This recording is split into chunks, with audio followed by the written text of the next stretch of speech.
All right, Tay, I couldn't wait to talk to you about this. I mean, this laundry list I'm holding is just too damn long. Notre Dame standout guard Olivia Miles foregoing the WNBA draft. So that's shocking in and of itself. But now she's entering the transfer portal. What? So so Shams tweeted this. Here's a Bleacher Report tweet, and she was projected as a number 2 pick in the WNBA draft. But so she says, hey, I'm not even going to go pro. I'm going to transfer up out of here. But wait, there's more. We'll talk about her. Hunter Dickinson with Kansas. TCU's Sidonia Price. All entering the transfer portal and will finish their careers, listen to this, Tay, at the age of 25.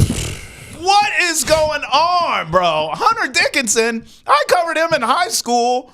And then I had a whole career in D.C., and then I came to Boston, where I've seen a championship run, and I've been working here, it feels like forever. He's still playing college basketball. What is going on, Ante? Yeah, I mean, it feels like the Death Star exploded. Like, that's how far in the future we are since the beginning of his career. Like, what's going on, to bro? now, you know? I don't even know. We'll get back to them in a second. I got to talk about Olivia Miles because that's the one that was so shocking to me. Everyone. I couldn't believe it. All it says to me is, in WNBA, get your bag right. That's all I see. WNBA, your bag, it ain't good. She can make more in college. She's going to make more in college. She's going to be one of the top players, and people are saying, oh, you know, she's never going to be projected higher, blah, blah, blah, whatever. It doesn't matter, right? Yeah. Once she gets into the league, she's still going to be a great player, whether she's the 2nd pick in the draft I love her game. or the 5th pick in the draft. Yeah. She's going to be a great player when she does enter the WNBA. She might be the first now. Right. She might be. And then on top of that, she's going to be walking in with even more NIL money. Who knows where she ends up at? She could end up at a school with a better, brand than Notre Dame. No offense to Notre Dame. They do have a great brand, but there are some schools that come with a little more cachet and that have a bigger fan base than Notre Dame does nationally and internationally, right? Facts. So she could be setting herself up to really make herself a name like how we see a Paige Beckers, like how we see a Juju Watkins, like how we see a Caitlin Clark, like how we see an Angel Reese, Cameron Brink, right? A name that everybody knows because we know because we're watching these games and we're paying attention to what's happening in women's college basketball. But Olivia Miles doesn't have that same kind of cachet as those women that I just named. Yeah. She could be that a year from now. So it's one of those situations where I'm like, yeah, maybe she's doing the right thing.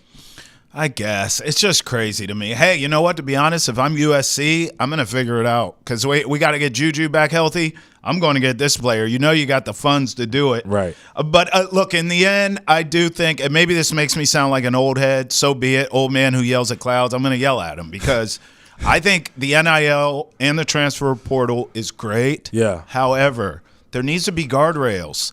And even going back to what we were talking about, Hunter Dickinson and all these 40-year-olds in college sports, because it's on the football side too. Yeah. What are we doing? Like, at some point, this can't be the Wild Wild West, because that's what it is now. You got to have some sort of guardrails and protocols in place for this stuff because these players are taking advantage of this stuff. For all of it, though, you want to talk about players, and I'm all with you on that. Yes, it does need to be regulated. But we got Kevin Willard accepting jobs while his team is still playing basketball. You know, that stuff's not cool either. Good you know what I'm saying? Yeah. So there has to be some guardrails for these coaches to not just be dipping out on programs and doing all different type of stuff and using teams as a 1-year list to prop themselves up to go somewhere else and all this other stuff as well. Yeah. If we're going to be mad at the players, then we have to keep the coaches accountable as well. But look, the real issue that I have with Sedona Prince